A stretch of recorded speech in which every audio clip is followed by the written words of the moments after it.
بسم الله الرحمن الرحيم. بسم الله الرحمن الرحيم. نكاحه صلى الله عليه وسلم بزينب بنت جحش رضي الله تعالى عنها. أخرج أحمد عن أنس رضي الله تعالى عنه قال: لما انقضت عدة زينب رضي الله تعالى عنها قال النبي صلى الله عليه وسلم لزيد: اذهب فاذكرها علي. فانطلق حتى أتاها وهي تخمر عجينا. قال: فلما رأيتها عظمت في صدري حتى ما أستطيع أن أنظر إليها. أن رسول الله صلى الله عليه وسلم ذكرها، فوليتها ظهري ونكست على عقبي وقلت: يا زينب أبشري، أرسلني رسول الله صلى الله عليه وسلم يذكرك. قالت: ما أنا بصانعة شيئا حتى أوامر ربي الله عز وجل. ثم قامت إلى مسجدها ونزل القرآن، وجاء رسول الله صلى الله عليه وسلم فدخل عليها بغير إذن. قال النبي صلى الله عليه وسلم: ولقد رأيتنا حين دخل عليها رسول الله صلى الله عليه وسلم أطعمنا عليها الخبز واللحم. فخرج الناس وبقي رجال يتحدثون في البيت بعد الطعام. فخرج رسول الله صلى الله عليه وسلم وأتبعته، فجعل يتبع حجر نسائه يسلم عليهن ويقول: يا رسول الله صلى الله عليه وسلم كيف وجدت أهلك؟ فما أدري أنا أخبرته القوم قد خرجوا أو أخبر. قال: فانطلق حتى دخل البيت، فذهبت أدخل فألقى الستر بيني وبينه ونزل الحجاب. ونزل رسول الله على رسول الله صلى الله عليه وسلم: لا تدخلوا بيوت النبي إلا أن يؤذن لكم. الآية. وكذا رواه مسلم والنسائي. عنوان ہے نکاح ای نکاح النبی صلی اللہ علیہ وسلم. اللہ کے نبی صلی اللہ علیہ وسلم کا نکاح امہات المؤمنین میں سے حضرت زینب بنت جحش رضی اللہ تعالی عنہا کے ساتھ. یہ بات ہم سب کو معلوم ہونی چاہیے کہ امہات المؤمنین میں زینب نام کی دو خاتون ہیں. ایک تو ہے زینب بنت جحش، یہ نبی اکرم صلی اللہ علیہ وسلم کی پھوپھی ذات بہنتی ہے، اور دوسری ہے زینب بنت خزیمہ رضی اللہ تعالی عنہ. اور بھی صحابیات میں زینب نام کی خواتین موجود تھی. ایک مرتبہ اللہ کے نبی کے دروازے پر زینب نام کے خاتون کوئی مسئلہ پوچھنے کے لیے آئی تو اللہ کے نبی نے پوچھا: بھائی کون ہے؟ تو انہوں نے کہا زینب. تو اللہ کے نبی نے فرمایا کہ ای الزیان، کیا فرمایا؟ ای الزیان، ارے کون سی زینب، ذرا پورا تعارف کرواؤ تو صحیح آگے کیا نام ہے؟ تو زینب نام کی بہت سی خواتین تھی. یہ زینب بنت جحش رضی اللہ تعالی عنہ کے ساتھ نبی اکرم صلی اللہ علیہ وسلم کا نکاح کیسے ہوا؟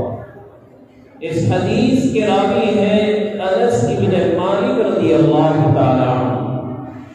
اور انس بن مالک رضی اللہ تعالی عنہ سے کون آدمی ناواقف؟ جس نے بھی تعلیم کے حلقوں کے اندر غور سے سنا ہوگا وہ انس کو جانتا ہے. یہ انس جو ہے خادم رسول اللہ صلی اللہ علیہ وسلم، اللہ کے نبی کے خادم تھے. اور 1 سال نہیں، 2 سال نہیں، بلکہ انس فرماتے ہیں خدمت رسول اللہ صلی اللہ علیہ وسلم 10 سنین، میں نے اللہ کے نبی کی خدمت کتنے سال کی؟ 10 سال تک. ما قال لی رسول اللہ صلی اللہ علیہ وسلم لیکن ان 10 سالوں میں کبھی اللہ کے نبی نے مجھے تماشا تو بہت دور کی بات، لیکن کبھی اللہ کے نبی اوہ بھی نہیں کہا. انس کا حال بڑا عجیب تھا کہ جب اللہ کے نبی کسی کام کے لیے بھیجتے ہوئے تو ظاہر بات ہے کہ وہ بچے ہیں تو وہ مدینے کی گلیوں میں بچوں کے ساتھ کھیلنے میں مصروف ہو جاتے اور یہاں پر اللہ کے نبی انتظار کر رہے ہیں انس نہیں آئے، انس نہیں آئے. پھر اللہ کے نبی خود نکلتے تو دیکھتے کہ حضرت تو کھیلنے میں مصروف ہیں، لیکن اللہ کے نبی کچھ نہیں کہتے، پیچھے سے آ کر ان کی پیٹھ پر ہاتھ پھیرتے. انس شرمندہ ہو جاتے، یا رسول اللہ معافی مانگتا ہوں، میں تو بھول گیا، میں تو کھیلنے میں مشغول ہو گیا. تو وہ انس بن مالک رضی اللہ تعالیٰ عنہ کی یہ روایت ہے کہ لما انقضت عدت زینب رسول اللہ صلی اللہ علیہ وسلم لزید، اصل میں حضرت زینب کا پہلا نکاح ہوا تھا حضرت زید کے ساتھ. اس کے ساتھ ہوا تھا حضرت زید ابن حارثہ رضی اللہ تعالی عنہ. یہ وہ جلیل القدر صحابی ہیں، اللہ کے نبی کو زید سے بڑی محبت تھی، یہاں تک کہ اللہ کے نبی نے حضرت زید کو اپنا متبنہ بنا لیا. اور متبنہ کہتے ہیں لے پالک، جس کو ہم کہتے ہیں منہ کھولا بیٹا، تو اپنا لے پالک ان کو بنا لیا تھا. اور قرآن کریم کے اندر 1,24,000 صحابہ ہیں، لیکن کسی صحابی کے نام کا کوئی تذکرہ نہیں سوائے حضرت زید کے. ایک صحابی کا نام آیا ہے قرآن میں. 22 پارے کے اندر اللہ فرماتے ہیں فَلَمَّا قَضَىٰ زَيْدٌ وَطَرًا زَوَّجْنَاكَهَا لِكَيْ لَا يَكُونَ عَلَيْكَ حَرَجٌ. تو حضرت زید رضی اللہ تعالیٰ عنہ کے ساتھ ان کا نکاح ہوا تھا حضرت زینب کا. اب زینب رضی اللہ تعالیٰ عنہ اونچے خاندان کی اور زید ان سے کچھ نیچے درجے کے تھے. آخر جوڑی جڑی نہیں، کہتے ہیں کہ تیل من پر چڑھی نہیں، روزانہ انبن ہوتی تھی. اب حضرت زید اللہ کے نبی سے آ کر شکایت کرتے یا رسول اللہ بنتی نہیں، کیا کریں؟ دل چاہتا ہے کہ ہم دونوں الگ ہو جائیں. حضور سمجھائیں زید گاڑی چلاؤ، سمجھاتا ہے. لہٰذا پھر کچھ دن چلتے پھر آتے یا رسول اللہ بنتی بات یہ کیا کروں. اب ادھر ہوا یہ تھا کہ اللہ رب العزت زمانے جاہلیت کی رسم کو توڑوانا چاہتا ہے، کیونکہ زمانے جاہلیت کے اندر منہ بولے بیٹے کی بیوی کو بھی ایسا ہی حرام سمجھتے تھے جیسے اپنے حقیقی بیٹے کی بیوی. تو محرمات میں قرآن میں فرمایا وَحَلَائِلُ وَبَنَائِكُمُ الَّذِينَ مِنْ أَصْلَابِكُمْ، تمہارے سلبی بیٹوں کی بیویاں تم پر حرام ہے، وہ تمہاری بیٹی کی طرح ہے، تم اس کو اپنی شہوت کی نظر سے دیکھ سکتے نہیں ہو. جیسے بیٹی ابدی طور پر حرام، حقیقی بیٹے کی بہو بھی حرام ہے. لیکن آج اللہ معاف فرمائے سماج کے اندر، معاشرے کے اندر بے دینی ہو جانے کی وجہ سے کبھی کبھی ایسی گڑبڑیاں ہو جاتی ہے کہ بہو اور سسرے کے اندر بھی تعلقات قائم ہو جاتے ہیں. اللہ حفاظت فرمائے. یہ بالکل حرام ہے۔ لیکن وہ بیٹا کہ جو اپنا لیپالک ہے، وہ لیپالک بیٹا آپ کا حقیقی بیٹا نہیں ہے۔ اس لیے ہمیشہ یاد رکھنا، آج کل اس معاملے میں بہت سستی بڑھتی جاتی ہے۔ کبھی آدمی کسی کی بیٹی کو اٹھا کر لے آیا اور کہتا ہے کہ اس کو میں نے اپنی بیٹی بنا لی، اگر وہ آپ کے محرمات میں سے نہیں ہے، چاہے لاکھ اس کو آپ کو بولا بتا لو، وہ تیرے لیے محرم نہیں ہے، وہ تیرے لیے اجنبیہ ہے، تم اس کو اپنی حقیقی بیٹی بنا سکتے نہیں ہو۔ اب یہاں پر ہوا ایسا کہ حضرت زید لیپالک تھے اللہ کے نبی کے، اب اللہ رب العزت اپنے نبی سے ہی اس رسم کو توڑوانا چاہتا ہے۔ اب پرانے زمانے سے یہ رسم چلی آتی تھی، ادھر نظام یہ تھا، ادھر اللہ کے نبی سمجھا لیکن گاڑی چل جائے، لیکن گاڑی چلی نہیں اور آخر کار دونوں کے اندر طلاق ہو گئی۔ لیکن اللہ کے نبی نے طلاق نہیں دلوائی، زید خود اپنی خوشی سے کیا دے رہے ہیں؟ طلاق دے رہے ہیں۔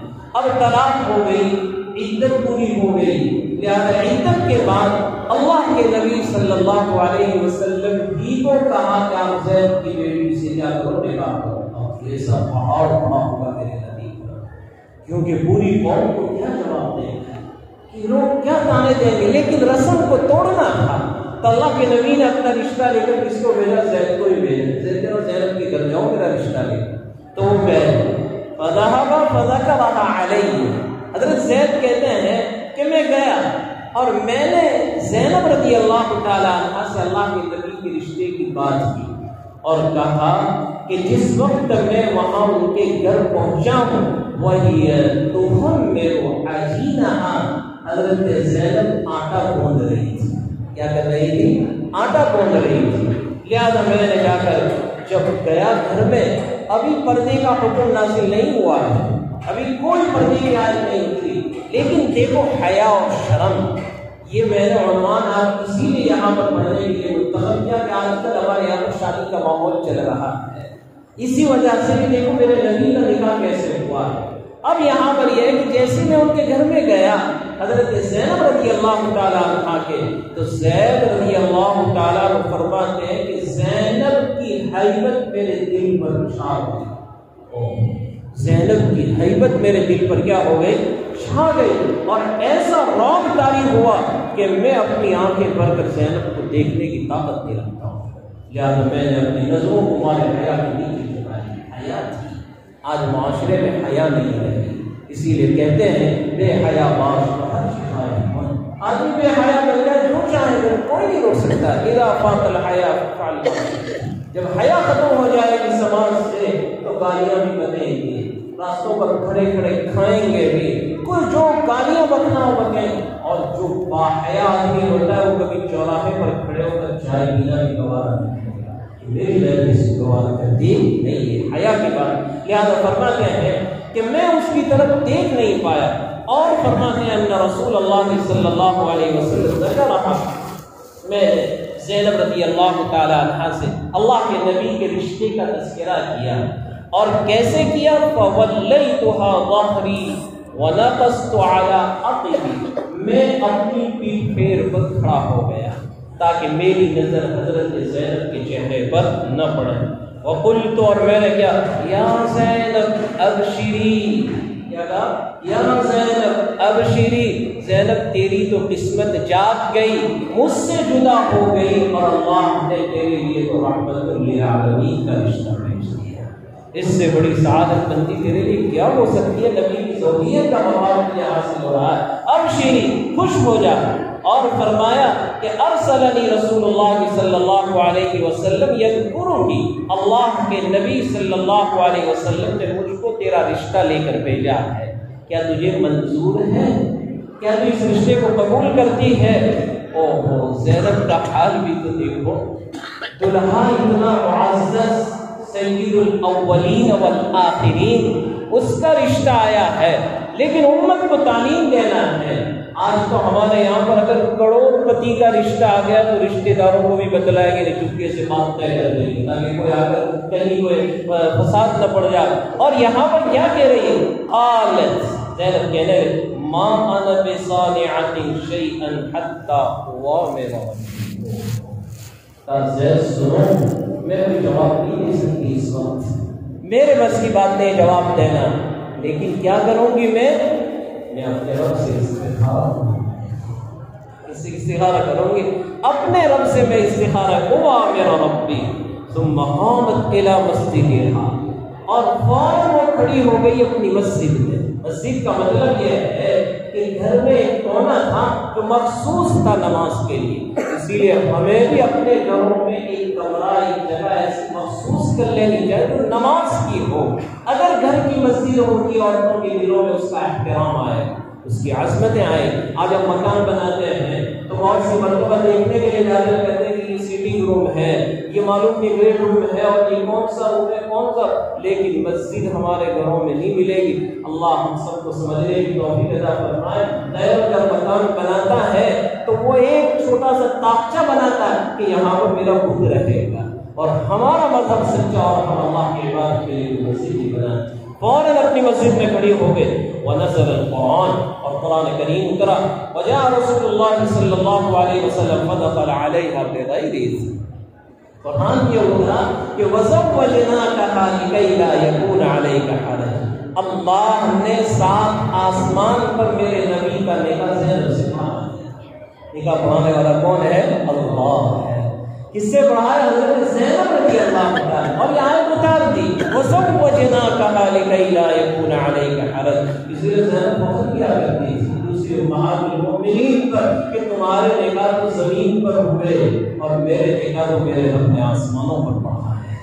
اب نکاح اللہ نے پڑھایا تو فدخل علیہا بغیر اذن، نکاح تو ہو چکا تھا، لہذا اللہ کے نبی بغیر اجازت کے آ گئے۔ اس کے بعد حضرت وہ آپ کی بیوی ہو چکی ہے، اب تو کوئی مسئلہ تھا ہی نہیں، لہذا فرماتے ہیں فدخلها علیہا رسول اللہ صلی اللہ علیہ وسلم بغیر اذن وَلَقَدْ رَأَيْتُنَا حِينَ دَخَلَ عَلَيْهَا رَسُولُ اللَّهِ صَلَّى اللَّهُ عَلَيْهِ وسلم أَطْعَمَنَا عَلَيْهَا الْخُبْزَ وَاللَّحْمَ۔ اللہ کے نبی کی ملاقات ہوئی، دوسرے دن اللہ کے نبی نے ولیمہ کیا۔ کیا کیا؟ ولیمہ سنت ہے میرے نبی کی۔ آج ہم نے اس ولیمے کی سنت میں بہت کوتاہی کرنا شروع کر دیا، ولیمہ کرتے ہیں لیکن غریبوں کو بھول جاتے ہیں۔ اسی لیے فرمایا کہ بدترین ولیمے کا وہ کھانا ہے جس کھانے میں غریبوں کو فراموش کر دیا جائے، غریبوں کو بلایا جائے، غریبوں کو بٹھایا جائے۔ تو اللہ کے نبی صلی اللہ علیہ وسلم نے دوسرے دن ولیمہ کیا، اور ولیمے میں کیا کھلایا؟ الخبز واللحم، روٹیاں پکوائی اللہ کے نبی نے، اور ایک بکری ذبح کروائی اور گوشت پکایا، اور سب نے پیٹ بھر کر کھایا۔ اور دوسری روایت آگے آ رہی ہے کہ اللہ کے نبی صلی اللہ علیہ وسلم نے حضرت انس کو بھیجا کہ جس کی ملاقات ہو سب کو دعوت دے کر آؤ، لہذا سب نے کھانا کھایا پیٹ بھر کر، اور لوگ آپ کے کمرے سے باہر نکلے حتی یتحدثون فی البیت بعد الطعام۔ 3 صحابی اللہ کے نبی کے اس حجرے میں آپس میں باتیں کرنے لگے، ابھی تک پردے کا حکم آیا نہیں تھا، تو باتیں کر رہے ہیں۔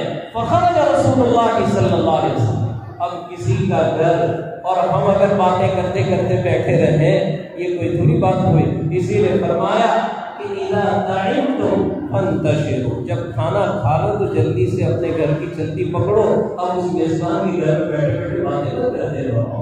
لہذا فرمایا کہ جب کھانا کھا لیا فَإِذَا طَعِمْتُمْ فَانْتَشِرُوا وَلَا مُسْتَأْنِسِينَ لِحَدِيثٍ، باتوں میں جی لگا کر نہ بیٹھو۔ اب اللہ کے نبی کسی کو نکال بھی نہیں سکتے کہ بھائی نکلو میرے گھر سے، مہمان ہے، لہذا حضور خود نکل گئے۔ یہ اخلاق ہے میرے نبی کے۔ فخرج رسول اللہ صلی اللہ علیہ وسلم، انس کہتے ہیں میں بھی آپ کے بیچ ہو لیا، وَاتَّبَعْتُ فَجَعَلَ يَتَّبِعُ حُجَرَ نِسَائِهِ، اللہ کے نبی اپنے دوسرے گھر گئے، تیسرے گھر گئے، چوتھے گھر گئے، ہر بیوی کے پاس جا کر ان کو سلام کر رہے ہیں، احوال دریافت کرتے ہیں کیا حال ہے۔ ان بیویوں کا بھی دل کتنا بڑا ہوگا، ہر بیوی جب بھی اللہ کے نبی گھر جاتے ہیں ان کو سلام کرتے ہیں تو کوئی منہ چڑھا کر نہیں بیٹھی ہے۔ آج تو اگر جا کر کہو گے میں دوسری شادی کر کے آیا ہوں، اللہ اکبر، جنگ بدر ہو جائے گی۔ اور یہاں پر کیا ہو رہا ہے؟ اللہ کے نبی صلی اللہ علیہ وسلم جیسے ہی سلام کرتے ہیں تو بولتے ہیں کئی وجدتا احدک یا رسول اللہ، اللہ کے نبی آپ نے اپنے گھر والوں کو کیسے پایا؟ آپ نے اپنے گھر والوں کو کیسے کہا؟ ہر بیوی آپ سے یہ سوال پوچھ رہی ہے. فرمایا ادری انا اخبرته القوم قد خرجوا او اخبر. اب اتنی دیر میں اللہ کے نبی سب کے گھر والوں کی ملاقات کر کے واپس آئے.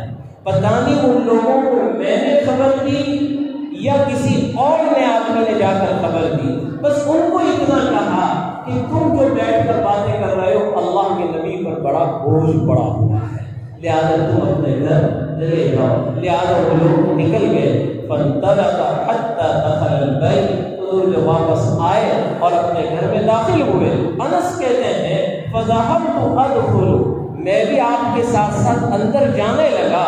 جیسے میں اندر جانے لگا فألقى الستر بيني وبينه. تو اللہ کے نبی نے میرے درمیان اور اپنے درمیان میں پردہ لٹکا دیا، پردہ ڈال دیا.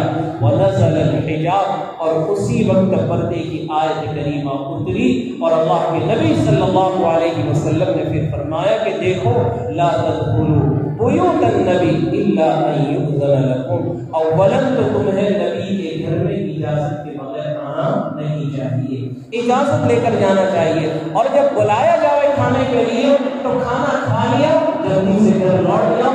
اب باتوں میں جی لگا کر نہ بیٹھو. لہذا اس کے بعد پردے کا حکم گزرا ہے اور پھر پردے کا حکم آیا. معلوم ہوا کہ حیا ایک بہت بڑی چیز ہے. دعا فرمائے اللہ ہماری ماں بہنوں کو بھی باحیا دعوت کے محنت سے یہی چاہا جا رہا ہے کہ ہمارا دین امت کے ہر طبقے میں پہنچ جائے، جوان میں بھی، عورتوں میں بھی، بچوں میں بھی، تاجر میں بھی. اللہ ہمیں اور آپ کو اسلام کی قدردانی کرنے کی توفیق عطا فرمائے.